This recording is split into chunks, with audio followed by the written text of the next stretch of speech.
Hello, for the fifth Sunday after Easter. The title of today's homily is called What's New? We say that one another. We get together. What's new? What's new? Well, what's new is we have another gospel that's a few verses, like 5 verses. And even the gist of that gospel can be summed up in 3, 4 words. What's that? What's new? Well, Christ is saying what's new in the gospel, and 3 words are love one another. 3 words, love one another. What's so new about love one another? Well, if you go back into the history of the world, have we been loving one another?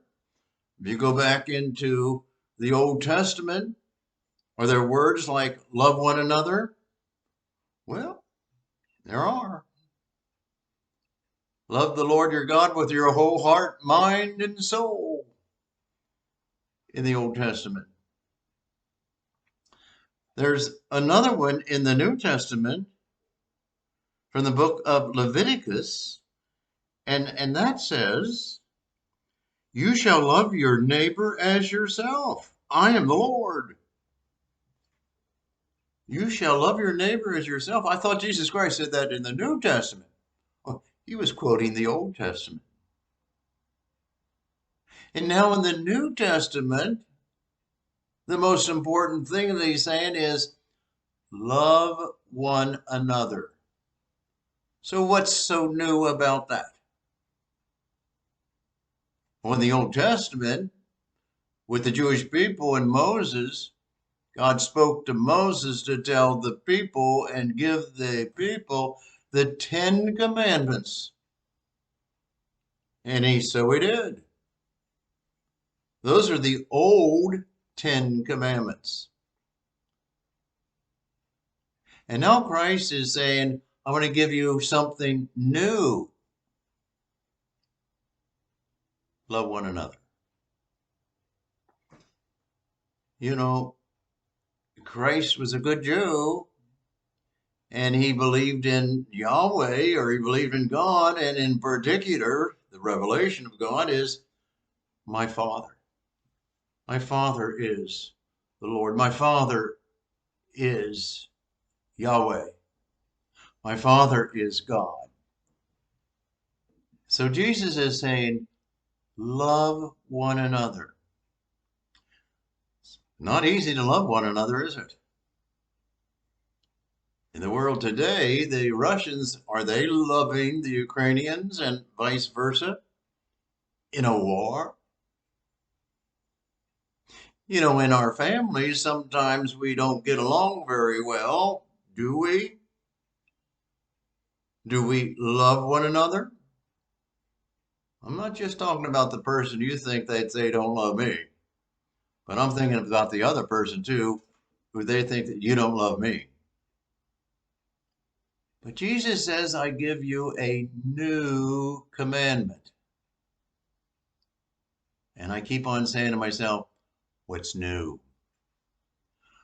Well, I think what is new is Jesus is trying to tell us, I want you now, my disciples, my friends, my apostles, all of you, everybody, to love one another.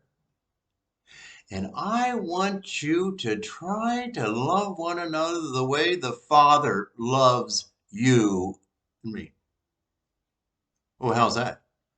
Well, he loves us perfectly. I mean, God the Father always will forgive you. So if God, my Father, will always forgive you, well, then you're supposed to love one another.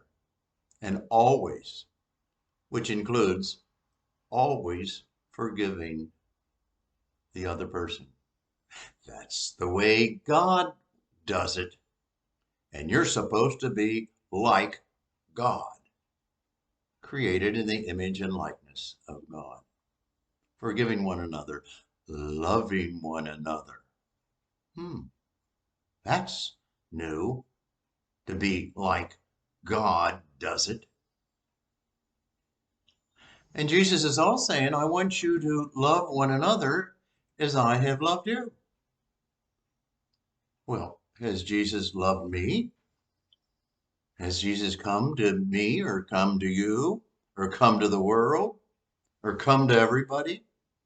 Well, the answer to that is definitely, absolutely. Jesus Christ suffered, died, and rose again for everyone. And so he has redeemed everyone. He has loved everyone the way his Father has loved us and created us. Well, if we would practice that, it would be terribly new, wouldn't it? There would be no world wars. There would be no family wars. There would be no wars with little kids even. So the newness is you're supposed to be like God now. You're supposed to be like the Heavenly Father, Jesus says. You're supposed to try to be like me. So that's terribly new if we would do it. If we would do it. Okay, the final thing of this is this coming Tuesday, I'm looking forward to it, but the Christ the King School is having their graduation, and they asked me to do a graduation talk at the Mass and have the Mass. Have the Mass and a graduation talk. Well, I'm going to sort of act like it's a graduation talk, and I'm going to try to give them all a gift. There's like two classes, I think around 50 children, not children, they're in the 8th grade.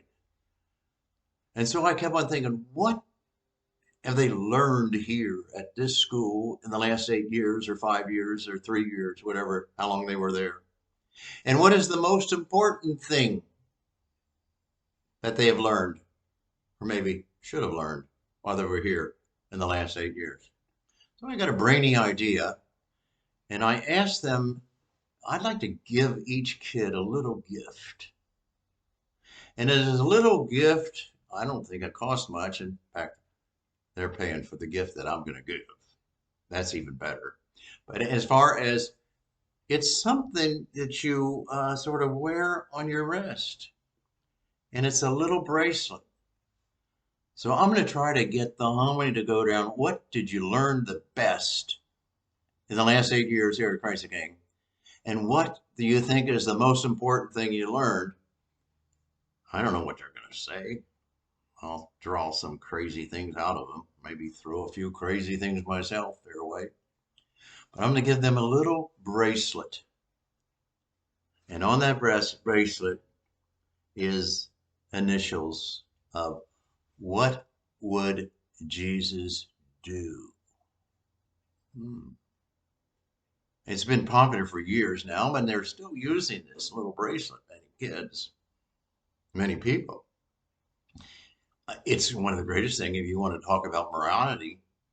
Well, just ask yourself, what would Jesus do? For a rule of thumb, that'll go a long ways. Or take this simple, love one another.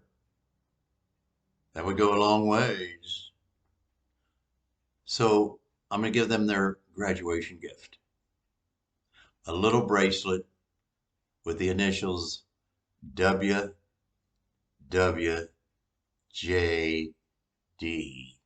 What would Jesus do? And really, it's love.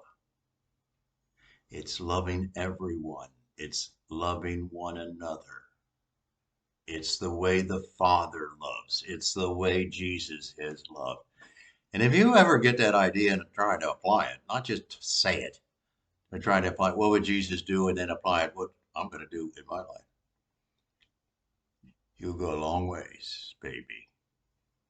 And Jesus will take you a long ways back home to the Father, going to heaven, or being a happier person, or being a moral person or being a good person. What would Jesus do? Don't tell anybody that I'm practicing on you in this homily. I'd like to give all of you one of those bracelets. WWJD.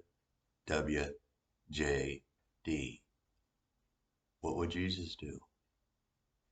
Have a good day.